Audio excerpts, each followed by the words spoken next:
Hello folks, well nothing can ruin a good day's walk and getting bad blisters. So today we're going to have a little look at how to avoid blisters on your hike. My name's John and I make videos for my YouTube channel The Camping Astronomer on camping, astronomy and walking. If you enjoy this video then please check my channel out, as you might find others that interest you there. But in the meantime, let's crack on with today's video. When I was younger, in the days before I had job responsibilities or family responsibilities, I used to go on 2-week, 3-week trekking holidays, and on these sorts of trips, apart from making sure you get a really good set of photos, trying to stay healthy was top priority. So in amongst that mix was trying to remain blister free. Some of these trips were to relatively remote areas where it wouldn't have been very easy to have got a car back to the start, for example. So you really needed to remain blister free if possible, or know how to mitigate their effects. So a lot of the tips that are going to come out today have been born from hard lessons from me, really. I had really bad blisters twice. Once a mate of mine and myself were planning on going on I think a 3-day wild camping trip in the Cairngorms, and we thought we'd do a bit of training for it, apart from going down the pub drinking beer, which is what we'd been doing up to that point. So we went to the southwest coast path, if I remember rightly, walked about 15 miles, camped overnight and then walked back again, and I got really bad blisters on that trip. And another time was geared around wearing my winter boots with crampons. I hadn't done the boots up properly, they weren't tight enough around my ankle, and the addition of the crampons sort of slightly stiffened the boot up. My foot of course was still flexing in the boot, and I got very bad heel rub on both heels, and within an hour I had very badly cut up heels. So I learned a few hard lessons there in my younger day, and now I put into practice some of the tips that I'm going to be giving you today, and by and large I remain blister free. So first things first, I guess we should see what actually causes blisters, and there are two causes that are interlinked. One is obvious, friction between your foot and the boot, or your foot and the sock and the boot, and the other is dampness inside the boot. Dampness in itself doesn't cause blisters, but damp socks have a higher friction than dry socks, so you need to avoid dampness inside your boot. So it's the avoidance of friction and the avoidance of dampness that forms the core to the strategy, really, to overcoming or preventing blisters, or at worst attempting to mitigate their effects. I'm sure that it will come as no great surprise that it's the boot that forms the cornerstone of our attempts to avoid blisters. The actual purchase of the walking boot is a critical part of your walking experience, and I would always recommend that you go to a shop to try on several different manufacturers' pairs of boots, rather than purchase on the internet just to save yourself 10 quid. People have all sorts of different sizes of feet. Commonly the right foot's larger than the left foot.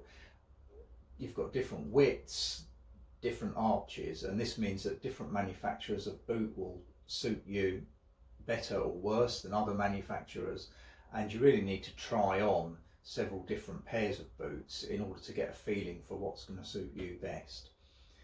Generally, the rule of thumb is you size your walking boots one size bigger than the normal pair of trainers, say, that you kick about in at home. A couple of reasons for that. First is, are you wearing thicker socks? Secondly, if you're walking all day, your feet are going to swell and you need to give room to allow that to happen.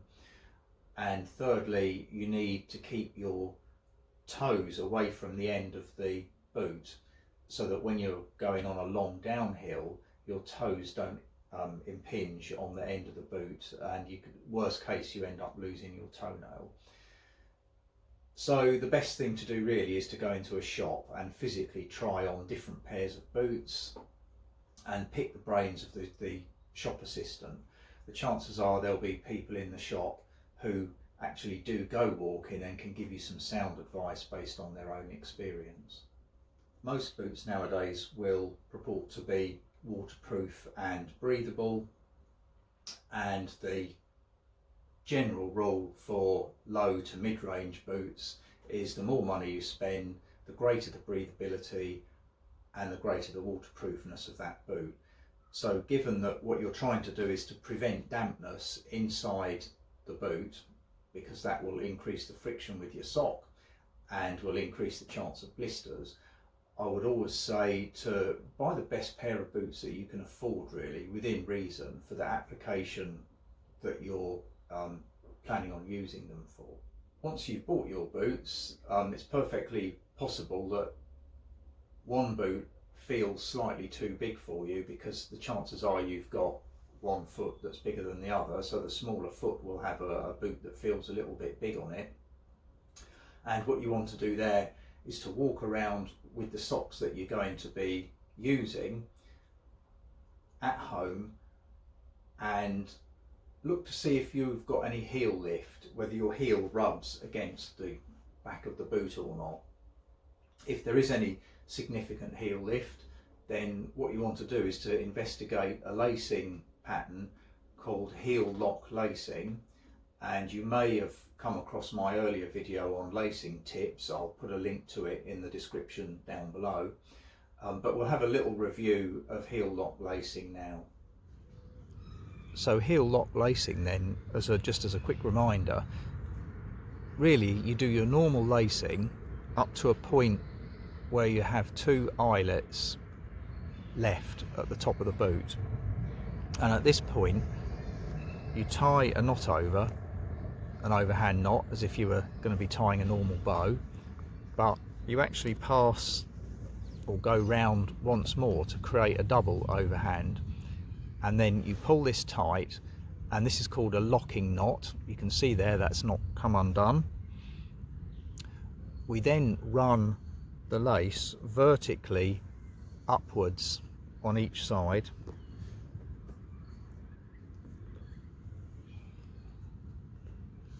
through the eyelets, and now we cross over, and this is the slightly tricky bit, and thread the lace through the vertical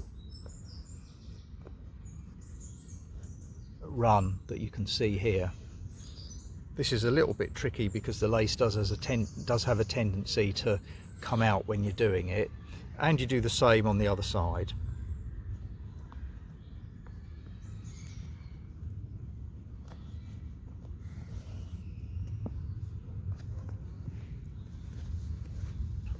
And now when you pull downwards towards the front of the boot, your heel is locked into place in the back of the boot and won't slide up. And now you tie your knot off in the normal way, either using a single overhand, or if you want a really secure lock, a double overhand.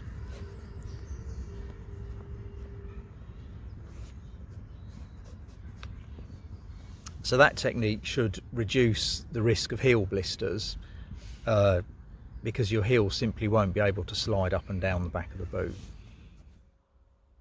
So by using that lacing technique, the idea is that you prevent your heel sliding up and down at the back of the boot and causing friction and giving you blisters. And fundamentally that's what happened to me when I tried my boots with crampons on and didn't do the heel up properly. A slightly more obtuse suggestion to help reduce the chance of blisters is to keep your boots clean, treat them properly. You may well have spent a fair old chunk of money on your boots. It's very easy to spend £100 on a pair of boots nowadays, and you want to keep them functioning as they should do. The boots will almost certainly be breathable and waterproof, as I've said before, But if you allow the boots to get dirty and don't treat them, then the outside of the boot will have a lot of ingrained dirt and you'll start to lose the breathability of that boot. That means that your foot's more likely to get damp inside from perspiration and you're more likely to get blisters. And secondly, the boot will have a water repellent layer over the top of it when it's new.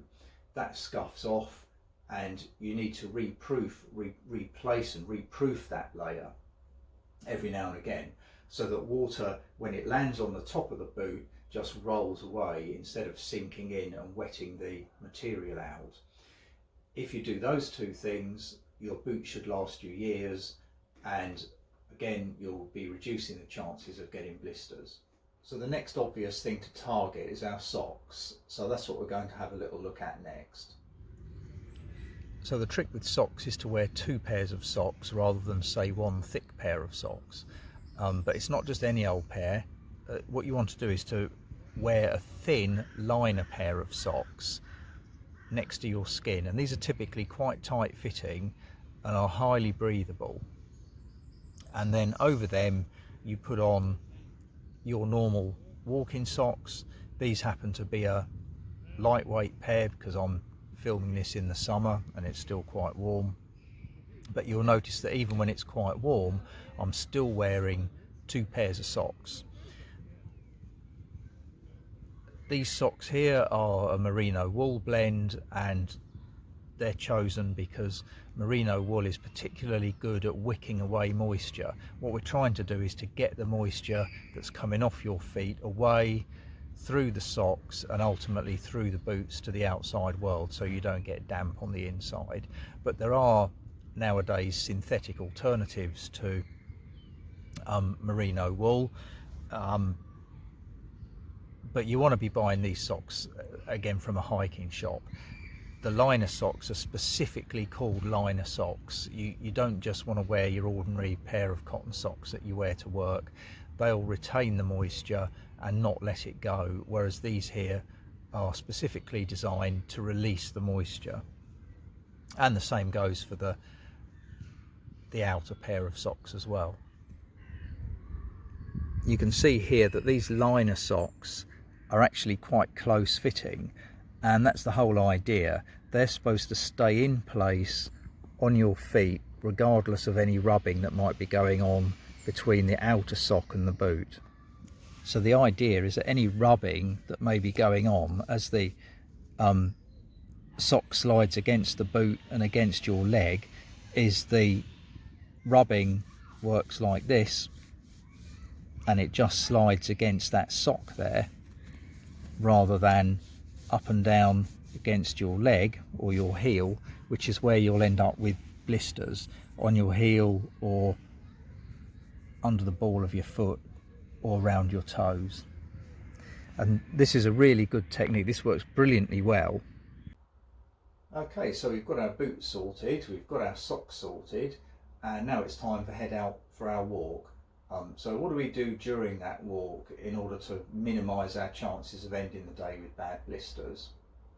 Well, the most important thing really is just to be mindful of your feet.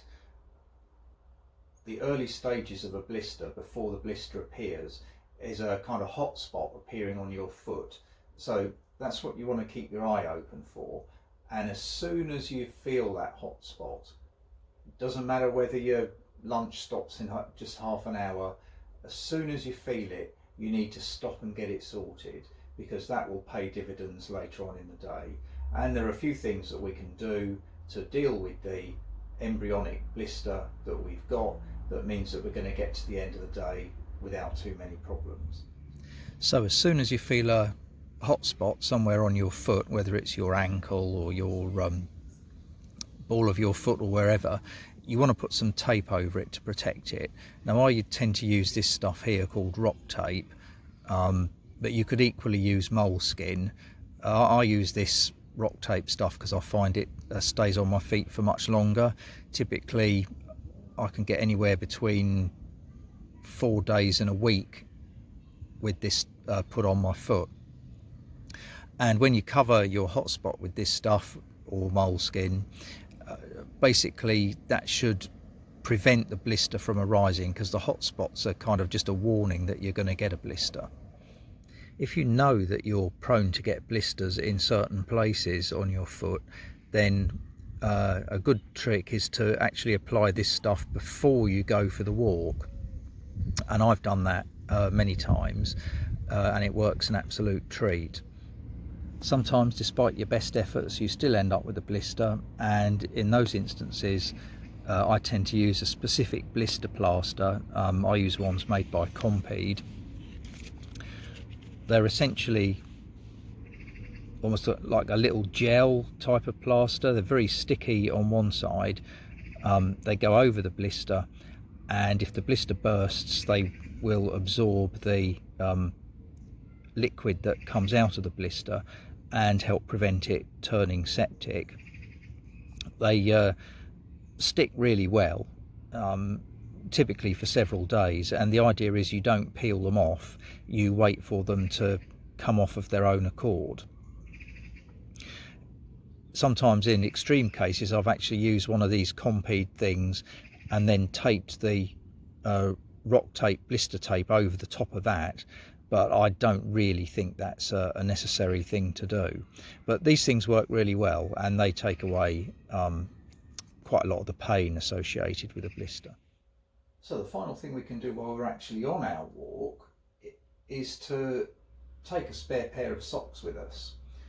If it's a really hot day, then your feet will perspire and your socks will get damp if you're out for a long walk. Equally, if you walk through a river, say you're doing a mountain walk and you have a stream crossing and the stream's a little bit deeper than you thought it was, and your boots get filled up with water, then walking around with these damp socks on isn't going to do you any favours at all. So change your socks if they get damp, and there is an argument that if you're out for a long day that it's worth changing your socks anyway halfway through, and it feels really nice when you put a clean pair of socks on. So what do we do then if at the end of the day all of this has failed and we've ended up with a gigantic blister that's really, really painful? And the advice on this front changes through time. I'm kind of old school because I'm cracking on a bit now, and the advice in my day used to be to pop the blister. The advice often nowadays is not to do so, but instead to put a bit of moleskin over the blister, or thick bit of moleskin, but with a hole cut out of it, so it's a bit like a donut. You put the hole over the blister, take the moleskin around that blister, and then put some tape like my rock tape over the top of the moleskin to seal it into place. The idea is that's supposed to take the pressure off the blister so it's not so painful. But you do run the risk with big blisters that they're just going to burst inside your sock, which is an incredibly unhygienic environment. So there is an argument to say, well, if you burst the blister in a controlled fashion yourself, you're slightly mitigating that risk of infection. And the way to do it, if you're forced to do this, and it can be helpful if the blister's really painful, draining it will make a huge difference, is to use a needle that's been sterilised by a sterile pad in your first aid kit, or alternatively you can use a cigarette lighter to heat the needle up for 20 seconds or so. That little technique can be a little bit risky because there's a risk of some sort of soot ending up on the head of the needle that you're going to put in your blister, thereby causing infection. So it's better if you've got some sort of antiseptic wipe in your first aid kit. Alternatively, if you boil the needle for 20 minutes or so, that completely sterilises it. And then you put a very small hole in the base of the blister and drain the fluid out, leaving the skin intact. Don't tear the skin off. Then clean the whole area with another antiseptic wipe and put some gauze over it, or one of these Compeed blister plasters that will seal the whole area and help prevent infection. And then perhaps put a bit of the blister tape over the top of the whole lot. So the key, if you are forced into draining that blister down, is to keep the whole area as sterile as possible. But the current advice appears to be to avoid draining blisters wherever possible and keep them intact. But sometimes you're either forced to do it because it's so painful, or you're scared it's going to burst inside your sock and get infected that way. So that's your last resort stuff. But having said all of that, I haven't had any really bad blisters that I've had to burst for years and years and years, because I've followed the sort of hints and tips that are in this video. So I hope that you have the same luck that I do in avoiding blisters, and I shall see you next time. Well, I hope you found that video enjoyable. If you did, it would be great if you could press the like button and maybe make some comments about what you did or didn't like in the comments section below. If you did enjoy it though, maybe have a look at the other videos on my channel, as you may find something of interest to you there. And if so, it would be absolutely fantastic if you could subscribe. That would really help me out. But in the meantime, I wish you well, and cheerio until next time.